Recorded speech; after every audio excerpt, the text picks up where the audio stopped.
So when you get a text message from an iconic celebrity and tells you, hey, I'm going to be in town for a little bit, come join me, let's have a cigar. You get in your car and you head over. Action!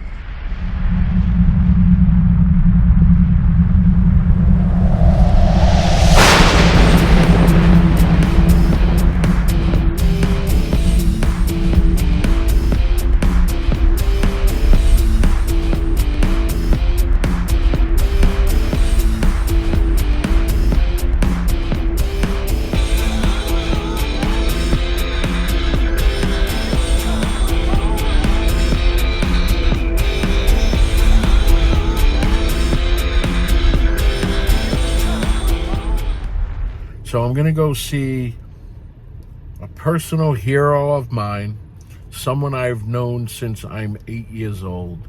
And you probably heard me talk about it on some pod shows and podcasting shows, as well as just in general.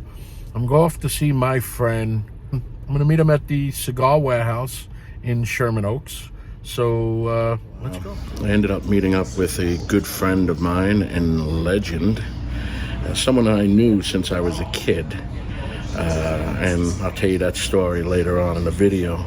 But I'm actually here having a cigar with my friend, iconic, legendary, football great, actor great, director great, Mr. Fred Williamson. Well, hey, how you doing, my man? I can't think of a better place to socialize.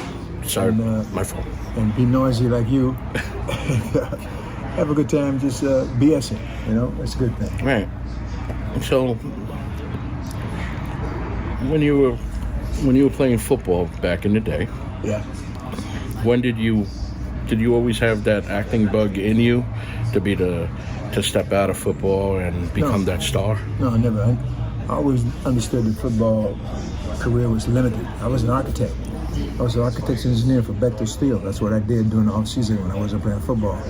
Back in the day, football was 6 months on and 6 months off. During that off time, I worked for Bechtel Steel in San Francisco. So that's what I did. I knew that there was no longevity in pro football, or in football, because you get hurt and your career is over. So I maintained my career as an architect. So when I retired from football, I became full-time architect engineer for Bechtel. That lasted about 9 months, man, because now I got 9 to 5 do. I got lunchtime, break time. I said, I can't do this. I didn't fit my personality. One night I was watching television and I saw Diane Carroll at a show called Julia.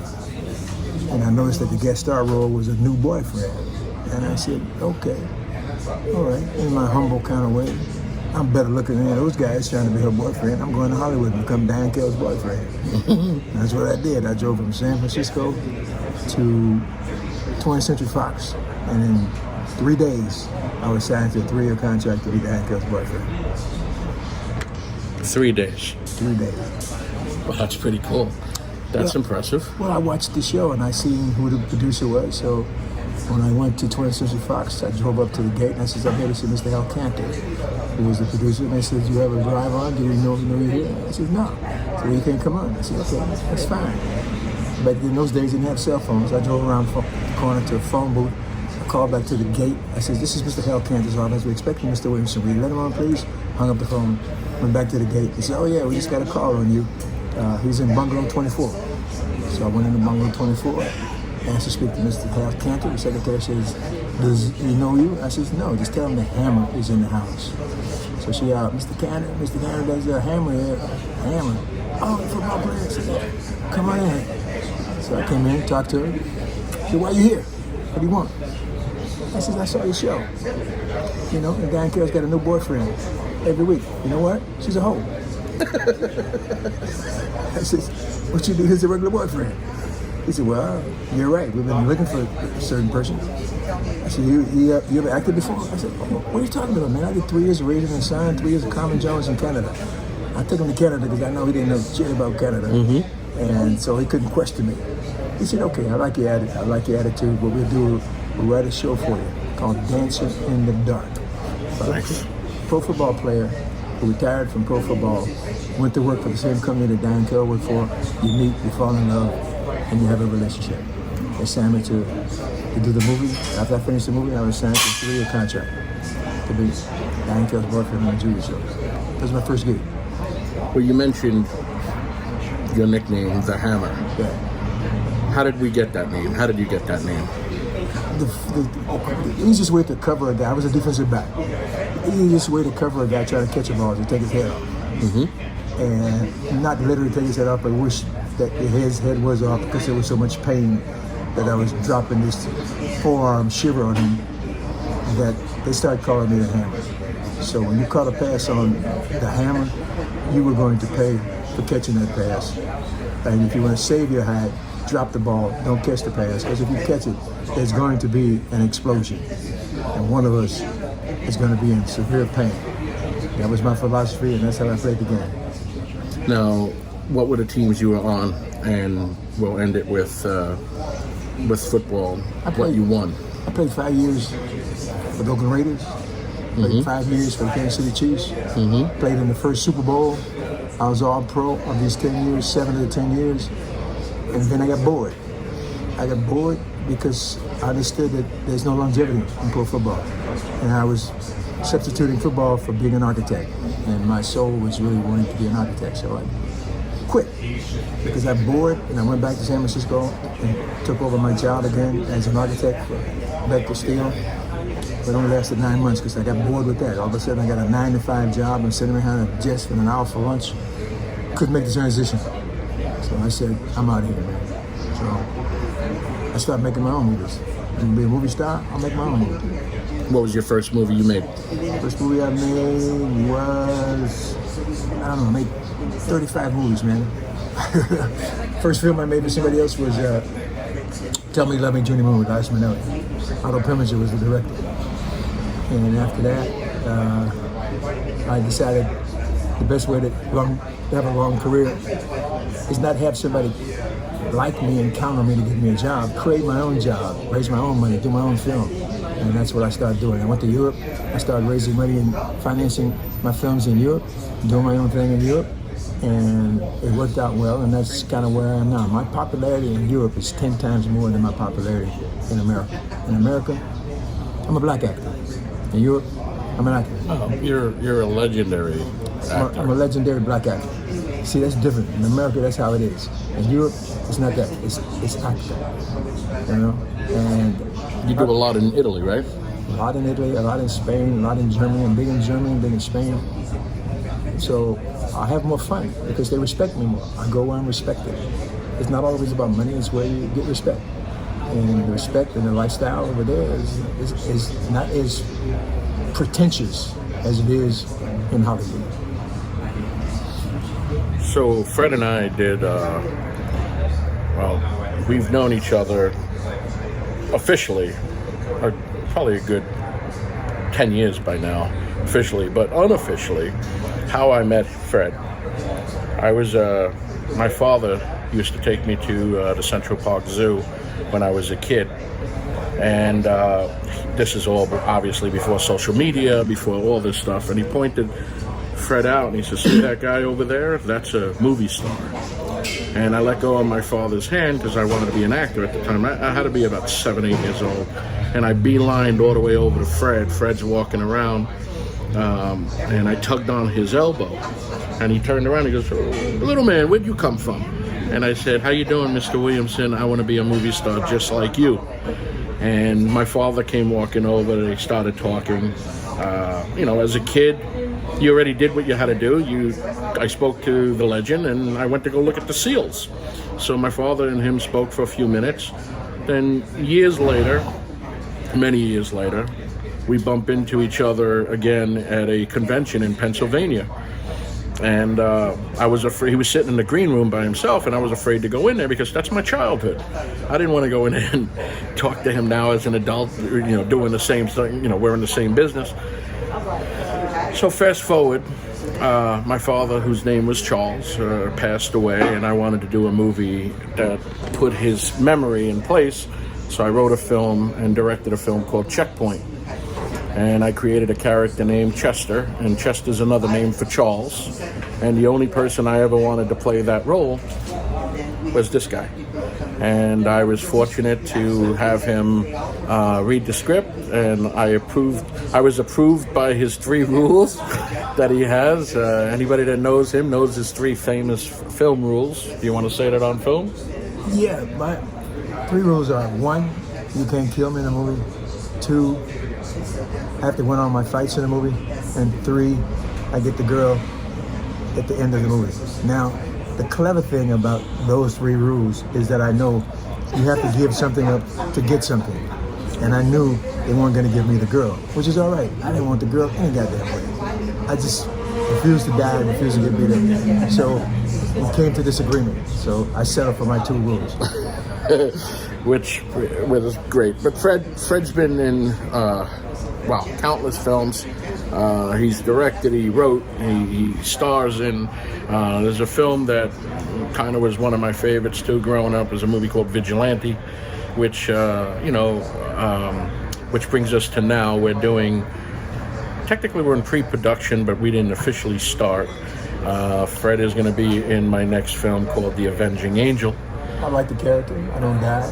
And he's named after, his name is Father Charles, and again named after my father. So I'm always keeping my dad's memory alive, because I always look at it as my dad was the conduit for me to meet Fred, as a kid. But so we're actually sitting here in Sherman Oaks. Doing what I like to do the most: smoke a cigar and relax and talk to friends. There you go. And what kind of cigar are you smoking there? Fuente, Arturo Fuente. Yeah, I have one of those too, but I have the thicker one. No, I like my cigars that look like me. You like your cigars that look like you. Short and thick. Long and slender. But Fred is. We bumped into each other a few times at the AFM, and we always kept in touch. And he's a great guy, and he came out and supported one of my films. He came out to my premiere for the Amityville Moon, and drove a good distance to come just to say hi and support me. And him and his family are great people, and we're friends. Support is something that's needed. Yeah. Now, what would you say your do's and don'ts for anybody that wants to be an actor to get into this business, or anybody who wants to be an athlete to get into this business? Well, that's 2 different things. Being an athlete is very definite about your abilities. You don't count on anybody else to decide that you should be on the team or not. You do that by yourself. Right. You're either a good athlete or you're a bad athlete. Movie business is kakapupu. You don't always get the job, because even though you're the best for the job, you don't always get it because there's some underlying situation that allows somebody else to be chosen over you. So it's not really based on talent all the time. It's based on who you know, what you know, and a few other things for the women. Football, you do the job or you're out. They waste no time, and they don't waste time with you if you're not doing the job. And that's why coming out of football was a big change for me, coming into Hollywood, listening to this BS.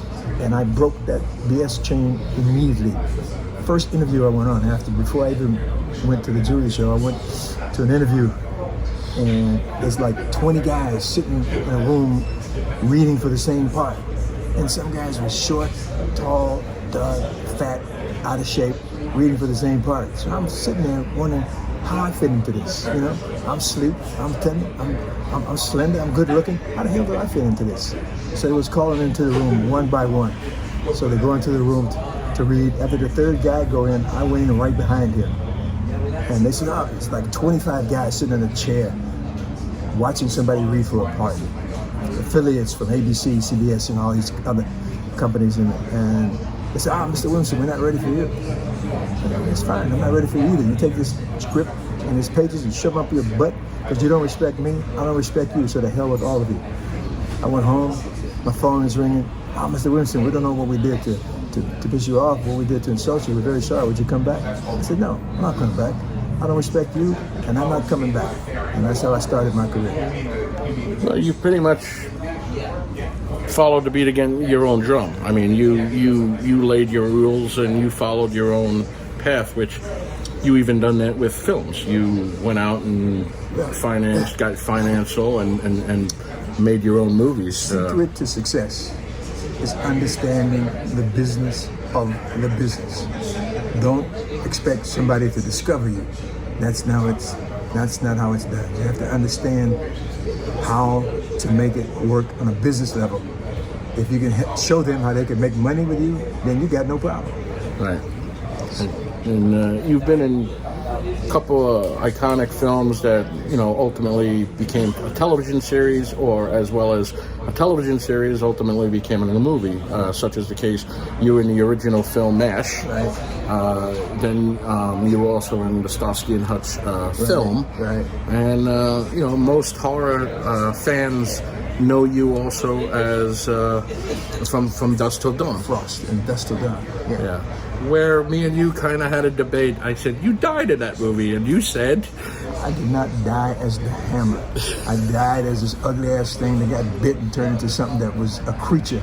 So that's not the same thing as some brother walking on the street saying, man, you let that dude kill you. No, it didn't kill me.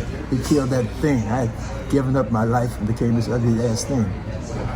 So it's debatable. But I'm going to go with he said. He died as a creature, not as the Hammer. No. So let's talk about another legend who passed away not too long ago. A legend in the independent film world, Mr. Larry Cohen. You've done some projects with him, correct? Larry Cohen was probably the best guerrilla filmmaker in the business. And he was especially happy to have me in my movies because we would be shooting in New York, running down the street, and the cops would come and says, what are you doing? Hammer, you shooting a movie? And I says, yeah, you're in the shot. Would you go away for about half an hour? And they'd go away, okay, Hammer, we'll be back. Because I had this relationship with street people and with the police people. Larry Cohen was very creative. He knew how to make a movie without spending a lot of money. The bottom line, he understands the bottom line of the movie is for the movie to make money. Not much how you can spend making a movie, but how much money the movie's going to bring in after it's finished. He was great at that. He was very innovative, very creative. He was a good friend and good guy to work for. And how many projects you guys done together? 4 or 5. And, awesome. And there was more to come, but unfortunately he passed away. But we had a lot of things on the slate, man. We had a lot of things. Great. Is there any projects that, besides the Avenging Angel that we're working on, but is there any projects that you have that you are passionate about doing and you're still working on? Yes, for sure. Everybody has a project, Mm-hmm. I certainly have some that I think are timely. I don't deal in political stuff. I don't deal in black and white stuff. I kill white people, blue people, yellow people, pink people. I beat up all the bad guys. If you're a bad guy, you're going down in my movie. So my movies are like Charles Bronson, Eastwood character kind of guy, because that's the kind of roles that I play. So yeah, right. Everybody has a film, everybody has a thing to do, and I'll get it done, and I'm going to shoot it in Rome. Okay. Is there anything that you want to tell your fans out there? If they want to look you up, where can they find you? You find me anywhere, walking down the street, in a restaurant, in a bar, in a Hummer. Look for the Hammer on the Hummer. If you see a bronze Hummer going down the street and the license plate says the Hammer, that's me. Then give him a beep. Yo. All right, Fred. It was great speaking to you again, and for this show. And I just wanted to say it's always a pleasure. It's always an honor to speak to you. I mean, I look up to you. I see you. When I look at you, I see my dad as well. And I remember that though. Man. You were by the water fountain. Yeah. Yeah. I remember you were by the fountain. Yeah. You came over, and I was nice to you. You absolutely were. The only thing you said, little man, where did you come from? But you were very sweet to me, and that's the crazy thing is, when we reconnected at this convention in Pennsylvania, and I told Fred this story, I could see that he remembered that kid because, you know, he says, I remember that kid. Yeah, you were all dressed up. Yeah, it was Sunday. Weren't you all dressed up? It was Sunday. Yeah, you didn't like you were coming to the park. You were all dressed up. Yeah. But Fred, it's always an honor. It's all good, dog. And I just, It's all good. this guy is, if you need an amazing actor or just want to interview him or put him in a film, or if you have the finances and you want to back his movies, you know, please do. Fred Williamson, Fred the Hammer Williamson. And then you reach me through you, dude. He can, there you go. You're my producer. That's it. All right. You heard it here first. Take care. Later. Bye. Yo, this is Fred the Hammer Williamson. And you're watching Church's moments. When I get it right, then we'll use it. But it's not the point. Getting it right is not the point. It's Church's. It's made Churchill. Churchill is doing this. So if he's doing it, it's interesting, it's innovative, and don't you damn miss it. All right? Hammer speaking. That's right.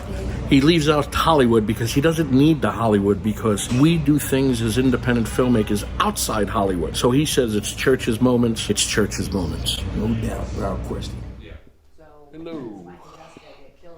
We are scouting day one on a scout for.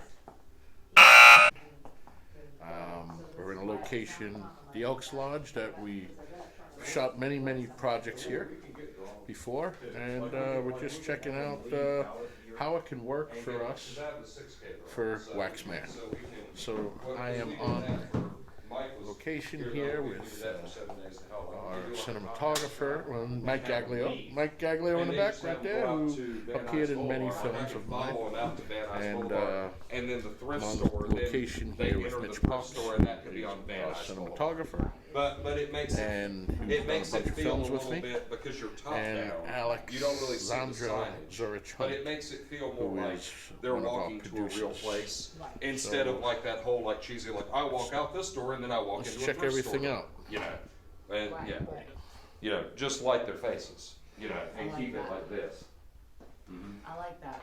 And this is some sort of green, but we can replace that with the tube. We can like click this out and replace it with something. Because I think we used this door.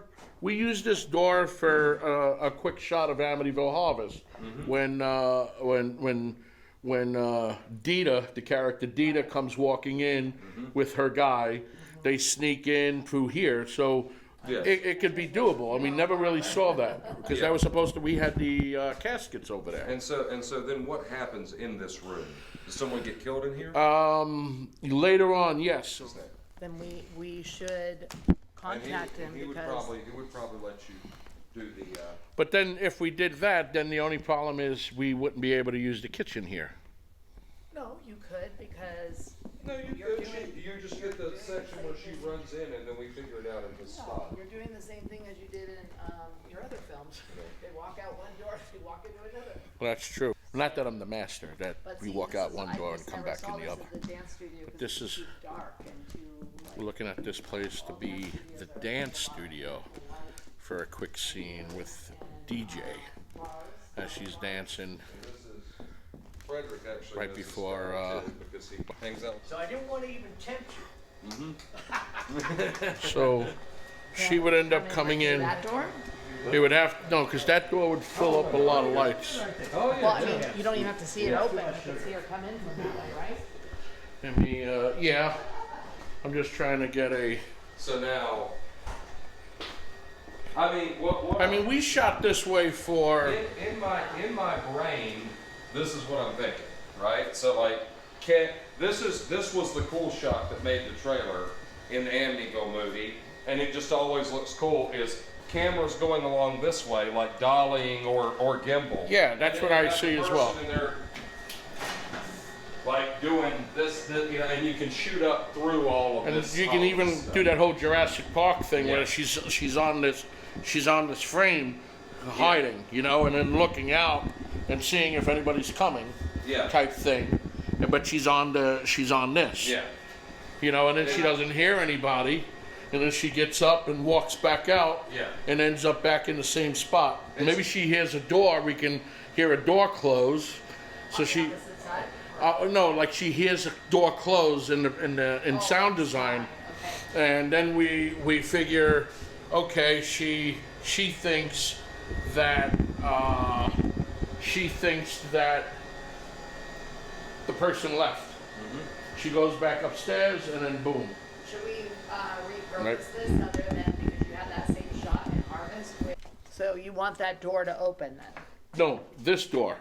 Wait, this one So right here? yeah, so what happened is they'll open. The camera will be back this way, So you want, facing this way. so you want them to go like that?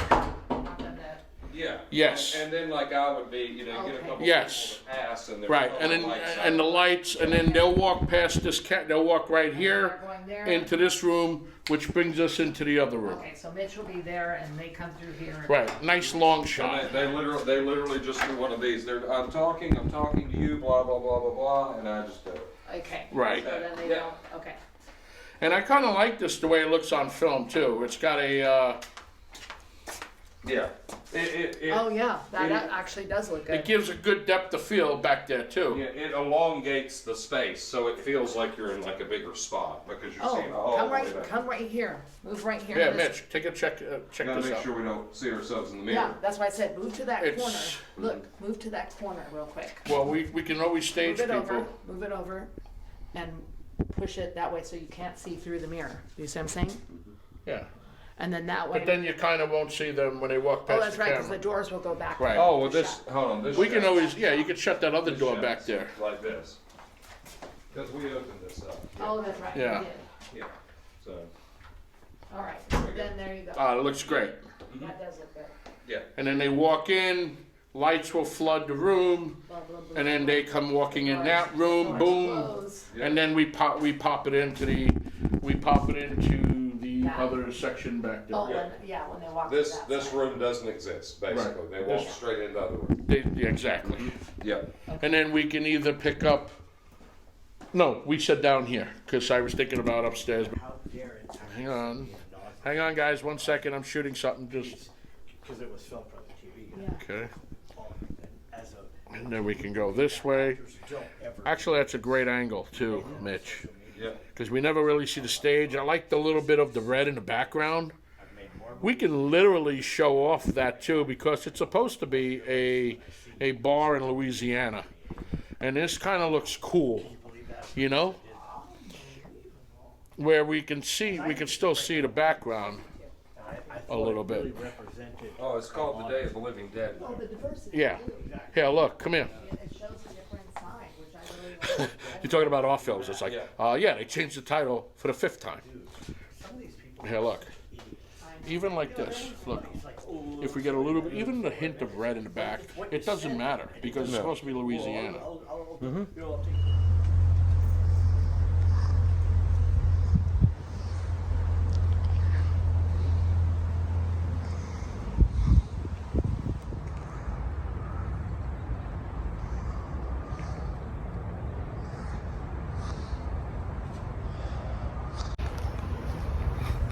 Just got to another location.